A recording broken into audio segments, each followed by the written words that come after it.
Good evening. This is Faith Matters, and I am David Hennessy. I would like to take up today where we left off last week with my interview with Tim Francis. This is the third and last segment.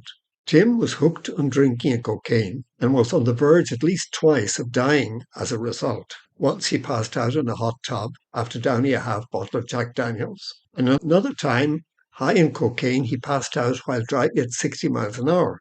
Went off the road and came to a stop just yards short of a bridge. Tim has no doubt but that he was saved by his mother's prayers. So before continuing, I'd like to say that if by any chance you missed the last two programs or any other program, you'll find them on my podcast, Finding Happiness, on YouTube. I'm going through all this stuff. I find out that I'm reading about all the truths about the Catholic faith, especially the Mass. And here's this lady, my mom sends me, and she predicts and has a stigmata. And this famous investigative journalist and his crew film her, not just having it, predicting it 2 months in advance. And if I can, David, I don't know how many listeners or who's listening, but regardless if you're religious or non-religious, I want you to go to a website. It's called Science Test, and test is plural, like, TESTS. So sciencetestfaith.com. Again, sciencetestfaith.com, and go to the About tab. You'll see me, and you'll see the actual video that my mom sent me. You can watch this. Nothing like this has ever been filmed in human history. So this lady has a stigmata. They filmed the whole thing from beginning until end. Tim, as you were going to say, explain, are the wounds of Christ, which that's why it's a gift. You were saying it's a gift. Jesus Christ essentially said, if you want to follow me, come after me, pick up your cross and follow me, right? And in Colossians 1:24, by the way, Paul says he's getting beaten in prison. And this is just one example in the Bible, okay? But in Colossians 1:24, he said, I rejoice in my sufferings. And he's getting beaten in prison. He said, I rejoice in my sufferings for your sake. And he said, in my sufferings, I complete what is lacking in Christ's sufferings, in Christ's affliction. And he said, that's for the body, the church. Now, in simple terms, it works like this. When we suffer, Christ is the head. So if your listeners can picture, just picture a human being where you have a head and you have a body. So picture that in your head, a head and a body. Christ is the head, and the body is believers that are connected to Christ. And if your back hurts, your head knows about it, right? If your finger hurts, your head knows about it. You stub your toe, your head knows about it. And so in a very mystical way, when we suffer, now somebody doing the stigmata, believe it or not, asks for this. They're called victim souls. They say, I want to suffer with you, Christ, yes, so that I can help other people. So when we suffer, if we give it to Christ at the Mass, which I'm sure we'll get into, then Christ is able to take that suffering, God is able to take that suffering and use it to help other people. I always tell people, if you like to help people, which I think most people do, when you suffer, because everybody's going to suffer, some physical, some mental, some, psychological, if you take that suffering and you bring it to a Mass, Christ takes that suffering and it helps other people in the body of Christ. In fact, if you believe in heaven or hell, and if you don't believe in heaven or hell, you haven't lived in my world where I've practically seen hell, right? And seen demons. But when you suffer, you can actually, like my mom prayed and brought her suffering all the time to the Mass, and it can save souls from hell. Now, by the way, a person once said, what makes you think you can live like hell and go to heaven? And that struck with me because I live like hell. I remember I was driving and I was on drugs, and it was 6 o'clock in the morning. I was at an all-night club partying, and somebody gave me some ecstasy, I think. And it was about 5 or 6 in the morning, and I fell asleep driving. And I flew off the road, and I was literally, David, about 10 feet from a bridge, maybe 20 feet. I was about 5 feet from a pole. I woke up way out into a field going 55, 60 miles an hour. No way I should be alive. The tow trucks couldn't even get to me. And I look back and I say, that's the power of a mother's prayer. Because if I would have died then, if there is such a thing as hell, which I, of course, believe there is, I have a book in front of me called The Truth About Hell. You can't live like hell and go to heaven. I think I would have went to hell if not for the power of a mother's prayer. I'll bet you anything you have a mother or grandmother, maybe a father or grandfather somewhere that's been praying the rosary for you, and you just thought they're wonderful people, but they're too religious. That's what we thought about Mom, right? Yeah. So 100%. And so just to back to that redemptive suffering, the bottom line is the ancient church, and I could go through all kinds of scriptures and quotes and stuff like that for you. It's in my book. But the ancient church always believed and understood in the redemptive value of suffering, that if you offer your suffering for other people, in particular at the Mass, that helps other people. And so I tell people, don't commit suicide. You're going to, when you suffer, you take it to a Mass, and if you like to help people, there's nothing you could ever do better in the world than praying a Mass. And that's the redemptive value of suffering. And so it's considered a gift because people are specifically getting the wounds of Christ, and they're doing that purposely to offer it up, to walk, as Jesus says, pick up your cross and follow me. And that's a big thing. Which brings us back to the Australian man who was studying this lady who was to have the stigmata. Absolutely. Thank you. Yeah, his story is amazing as well, by the way, you know. So here he is, and you'll see this on my website. So he films this lady. My mom sends it to me, and here I see this lady have a stigmata. And now it would be like, I don't know what they have in Ireland, but here Bigfoot is this legend, you know, the Loch Ness Monster, Bigfoot, whatever. It would be like if somebody sent me a tape of Bigfoot or the Loch Ness Monster, because I didn't know anything about a stigmata. I didn't know anything about redemptive suffering. I just thought it was radically cool. Like, I couldn't believe, like, you can visibly see this on my website. If your listeners do nothing else, go to the website and watch that. And you're seeing this lady experience the wounds of Christ. From nothing to wounds that appear. And then this lady gets messages. Now, that's going to sound crazy to some of your listeners, like, oh, yeah, how can I know this from God? It's a fair question. You have to go to my website, and you go to her book called Jesus Speaks, and there's 4 videos so you can watch her getting these messages. But anyways, when I got that, I had 3 questions. One, is it real? If it is real, what does it mean? And I say, is it real, first of all? Like, did it happen? Okay, and again, how do you know if anything happened? Evidence. Now, if it is real, how do I know it's from God? How do I know it's not from a bad spirit? How do I know that, right? And the third question is, if it is from God, what's my message? Unfortunately, it took me 10 years to figure all this out. Why? Because in 1999, there was no book. There was no website. In other words, I couldn't get more information. And it wasn't for 10 years later, a guy called me who I used to party with, right? He doesn't even go to church.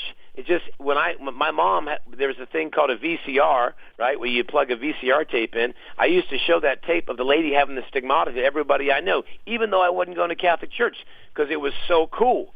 And everybody'd say the same thing. How come I've never heard of this? And 10 years after my mom sent it to me, my mother had died. And a guy calls me out of the blue and says, Tim, I was cleaning out my house and you left a tape there. And it was my mom's tape. So, David, I go, that's my mom on the other side, pushing me to this, right? And I said, I got to figure out what it is. I got online and I found a book and that said it was going to tell the whole story from the guy who filmed her have the stigmata. And when I got a hold of him from Australia, and they sent me all their stuff, like books and DVDs and all this raw footage. And, oh, my goodness, I found out about not only about the stigmata, but I found out about Eucharistic miracles. I found out about Our Lady of Guadalupe, which you went to Mexico City, so you know all about that. I found out about Fatima. I found all these supernatural occurrences at Padre Pio. I mean, Padre Pio bled the stigmata for 50 years. Go Google him. Go look up Padre Pio, listeners. You're going to be like me, like, how come I've never heard of this? For 50 years, Padre Pio could bilocate. He could be in two places at one time. When they dug him up, to this day, his heart is still in. I could go on and on. So I found out about all this stuff in 2009. And the biggest thing that happened to me is I got a hold of the lady's messages, the one that gets the stigmata. She writes nonstop. She wrote for an hour straight. These guys filmed her without pausing one time. And she has no religious background. She never finished 7th grade. She only speaks Spanish, but she writes in Latin, Greek, Polish, Italian. And the theologians of the church said her messages are nothing. There's no error. They're right in line with the ancient church, with what the church teaches. So I started reading these in 2009. I have a gift, David, a great gift. It's not my gift. It's God's gift. To anybody that, I don't care if you're skeptical. I used to be skeptical. There's a difference between being skeptical and closed-minded. So go get the facts. Go to my website. Watch the lady have the stigmata. And also do this if you can. I don't know if it's available to buy to go to Ireland. It will be shortly. It's not even off the printer press yet. But if you buy the ebook, I can get it to you without shipping, right? No shipping costs. She has a book I just got put together called Jesus Speaks. And if anybody reads that, they're going to be like, they won't be able to put it down. This is from the lady on my website that gets the stigmata. And her name so what happened to me, brother, is... It's Catalina. It's Catalina Rivas, right? Yeah, her name's Katia Rivas. She goes by Catalina Rivas as well. Again, it's on ScienceTestFaith.com. You can see the video of the stigmata. You can see her getting the messages. And on the store, you can get her book, or God's book, called Jesus Speaks, approved by the church. You can also get my book. It's called From the Crack House to God's House. And you can get the guy who filmed the lady have the stigmata and a whole bunch of other miracles. It's called My Human Heart. It tells the whole story of Mike Willesee, because I'm barely scratching the surface. But I want to tell you what happened real quick. After I found out that it was real, based on evidence, I mean, just look at Mike Willesee's credentials, folks, right? I mean, this is the father of Australian investigative journalism, and he hated the Catholic Church, and he became a devout practicing Catholic because of this. I do want to talk about the confession and what happened with him here in a minute. But what happened is I brought him to the United States to do talks. Him and Ron Tesoriero, who wrote the book, his attorney. And I said, this is 2009, I said, I have to share this with the world. That's why my mom pushed me onto this. It's not only true, it's real. I started, believe it or not, going to daily Mass in 2009 because of these messages. And I tell people this, I've been traveling for 15 years in the United States. I went to Canada maybe once.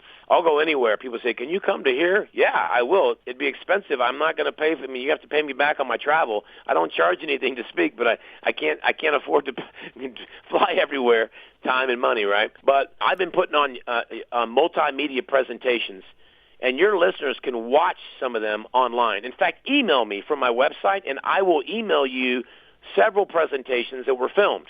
So you don't have to wait for me to come there. You can see this. And I'm blessed to share and show all these miracles, but most importantly, the meaning behind the miracles. Yes. And I assure you one thing. Here's what happens. That if you are looking for more peace in your life, whether you're rich or poor, if you're trying to understand the meaning of suffering and why do bad things happen to good people, right? And you've been turned away because of suffering maybe. If you want to know why the Catholic Church is the ancient church, that the ancient Christians, how they practiced and believed, and this is no insult to non-Catholic Christians. We consider them our brothers and sisters, but they don't have the Holy Eucharist. They don't have the sacraments. They don't have confession, which we'll get into. I'm telling you, you can get all of that. Get a hold of me, and I'll get you an ebook. Or on my website, you can get an ebook for like $10 or something like that. I also have an audiobook of my book you can get. It's called From the Crack House to God's House, and I read it myself because I'm like, I want to read the book, and so that's on my website as well, which tells the entire story. But if I can, David, and stop me if I need to, I want to talk about Mike Willesee's actual conversion, his story that happened. I think it's an amazing. Should I stop or should I go into that? Go into it. Mike Willesee filmed, and you'll see this on my website, Remember, the father of Australian investigative journalism, more skeptical than anybody could be, all the resources to prove something wrong. He films the lady have the stigmata, and he doesn't convert. Let me repeat, he does not convert. And he died in 2019 of throat cancer, and he wrote a memoir of his life. And here's a guy there's a guy named Muhammad Ali. Most people know who that is. Yeah. And Muhammad Ali was going to fight Joe Frazier for the third time. It was called the Thrilla in Manila. And Mike Willesee, if you Google Mike Willesee and Muhammad Ali, Mike Willesee got the entire week with Ali. I'm saying that because that's his credentials.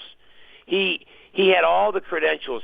And at the end of his life, he told this guy, and you read about this in his book on my website, My Human Heart. He told his attorney on his deathbed, he said, "Thank you for turning me on to the biggest story of my life." He wasn't talking about Ali or some war that he did. He was talking about filming the lady have the stigmata. But yet he didn't convert for a year later.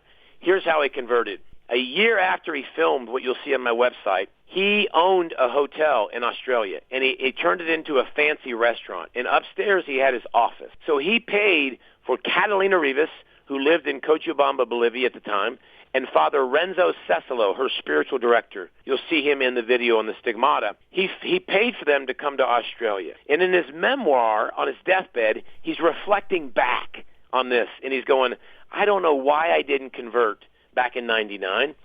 After filming the lady have the stigmata, he saw so many miraculous things. And he said, I don't know why I didn't convert.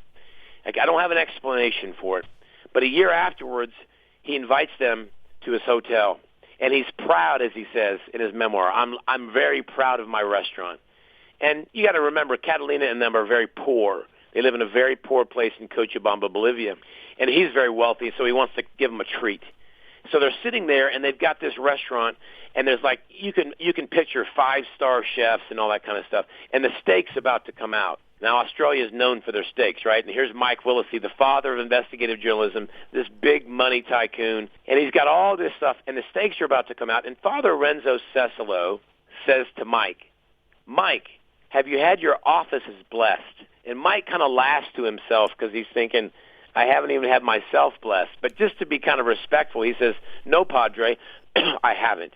And Father Renzo says, would you like to? Now, they're just about to bring the steaks out. They're sitting at the table. And Mike to himself thinks, well, sometime in the, sure, that'd be great. Thinking, yeah, sometime in the future we can maybe do that if it makes you happy. And right when the steaks come out, Father Renzo stands up, and Mike is irritated inside. What are you doing? Here come the steaks. You got to eat them while they're hot. And Father Renzo starts walking towards Mike's office, which is just across the way. And Catalina Rivas, the lady who has the stigmata, follows him. And he's kind of irritated. He wants to get back. And then Father Renzo points to a particular room, which is like a tea room. It's as Mike says, the most insignificant room in the whole office. He says, what's that? And Mike said, well, Father, that's a tea room, And so Father Renzo starts walking to the tea. Now, by the way, one thing I left out. On their way walking to the office, Mike is thinking of something. And Mike says, I don't even know why I brought it up, but he says, he told Father Renzo, he says, hey, Father, sometime in the future, like sometime, not now, I'd like to talk to you maybe about a confession. Now, this is a year after the lady had the stigmata, right? And Mike says, I don't even know why I said that. So then they get to the tea room. When he says to Father, maybe sometime I'd like to talk to you about confession, he says, Father doesn't say anything. And he says, that's weird. I thought, I hadn't been to confession for 35 years, and I'm bringing up confession. And he says, sometime let's talk about it. And Father doesn't say one word. He says, if I was a priest, I'd put a rope around somebody and bring him in there right then, right? Uh-huh. He says he doesn't say a word. But when they get to the tea room, he closes the door. And he says, in the name of the Father, the Son, and the Holy Spirit. And he offers him confession because Mike asked about it. And Mike says, I almost said no. Not now. It's been 35 years. The steak's almost hot. I've got so much stuff. He said, but for some reason, there's that some reason again. For some reason, what did I do? He goes, I let it out. And he said, I was bawling. He goes, now listen to this, and I'll finish this story. He said, when I came out of the confessional, he said, I was bawling, and Catalina Rivas was sitting there, the lady who had the stigmata, who gets the messages from Christ. And he said, and she pulled out from her dress a prayer card, and it was Jesus, Father, holding the prodigal son. And Mike says, what, does she have a prayer card for every occasion? She knew because Jesus told her that that's the moment that Mike was going to offer confession. And from that time on until 2019, David, Mike Willesee spent his time showing people the world and helping Ron Tesoriero, which is written in their final book called My Human Heart, which again is on my website, the truths of the Catholic Mass and the faith. So that's the moment he started to practice his faith. And I'll just end that story with one more thing. In the messages that Jesus gives to Catalina, the stigmatist, he talks about fighting. Now, this was big for me because I got in a lot of fights in the bars, okay? And he says, the first time you get hit, it doesn't knock you out. It stuns you. Now, sometimes we knock people out on the first hit, I know. But he says it stuns you. It's not the first hit. He said it's the second, third, and fourth hit that knocks you out. He said it's the same with sin. The first time you do something that you know you're not supposed to do, it bothers you. But after you've done it 3 or 4 or 5 times, you become numb. Now, anybody who's ever murdered anybody, I haven't, but I've talked to them. The first time they shoot somebody, it's tough. But the 10th time, they're used to it. And so sin becomes a habit, and you become closed. And the reason that Mike Willesee didn't convert after watching the Stigmata is because he'd lived a life of complete self-pleasure, materialism, right? Voted richest 200 people in Australia. And it wasn't until he had a confession where his soul was wiped clean. And by the way, if people are going, I'm not going to go to confession to a priest, haven't you heard about all the perversion, all the sexual scandal? First of all, there's more sexual scandal in schools historically than there is in the church. I think it's all awful. It's ridiculous. I hate it too. But there's always going to be evil. But I want you to hear this. The personal holiness of a priest has nothing to do with the sacrament of confession. Now, most of the priests I know, my gosh, I couldn't imagine giving up women. They do it by choice. Most of the priests I know are very, very solid, virtuous people. But they're human beings. But the power of the sacraments, the Mass and confession, has nothing to do with whether or not the person is a nice person, whether he's holy or what have you. And that confession is just absolutely, it's like spraying bear spray on your soul, and bears, which are representative demons, cannot attack you. That's how I would look at it. So I talked a whole bunch. I probably talked too much. I could keep going, but David, if you want to ask or input and ask some questions and lead me down another path, you'd let me do it. I'd like to finish with your own experience of confession. Thank you. Absolutely. So let me just say, Saint Padre Pio, my favorite saint, the one that had the one that had the stigmata for like 50 years. He said some interesting things, right? He said confession is the soul's bath. He said you must go at least once a week. And I thought, what are we talking about? Going to confession once? Why would I do that? Well, there's about multiple saints who used to go to confession every day, and here's why. St. Pio says, imagine you have a room in your house that nobody goes into, like everybody's moved out. He said, and nobody goes there. He said, go back in a week. Leave it alone for a whole week. Go back in a week, and there'll be dust in that room. And he said it's the same with your soul. And so for me personally, I attempt to go to confession on a very regular basis because there's a saying, an ounce of prevention is worth a pound of cure. My experience with confession is that it gives me supernatural strength. Now, people could say, David, well, that's in your head. But the evidence, the biblical, historical, and supernatural evidence is that it's not in my head. Okay, but what if it was? What if it was? Here's what I know. It allows me to live a life of peace. It gives me the ability that what I never had before. I didn't have moderation. Temperance was not my thing. I always go overboard historically. And so it allowed me, I've been married now 25 years, I have 3 kids, and the marriage is never perfect. It's tough. But it has allowed me and my wife to be able to lead our family and to the best of our abilities. Not that I don't almost come close to falling. I do. If I stay away from the sacraments, I can get myself in real trouble. If I go to a nice party in Cancun with an all-inclusive, I got to be careful because I can get myself in real trouble. right? Because of the moderation. But that's what it does. It's the best for me example is that I'm trying to keep bears away from my family. And confession is like bear spray. And the greatest bear spray there is the Mass. Because Jesus said, if you eat my flesh and drink my blood, I live in you and you live in me. Think about that. If you eat my flesh and drink my blood, I live in you and you live in me. And that's exactly... We couldn't finish on a better note. Tim. Tim, it's been a joy speaking with you. It's really been a pleasure, and I want you to promise one thing, that you'll come back. I'd love to, and you mentioned me coming to Ireland, so let's get that scheduled. I'd love to come. I've never been to Ireland. Let's get that scheduled. We'll go have 2 drinks, no more than 2 for me. I'll bring my wife so I don't go nuts, and we'll go have 2 beers, good Irish beers.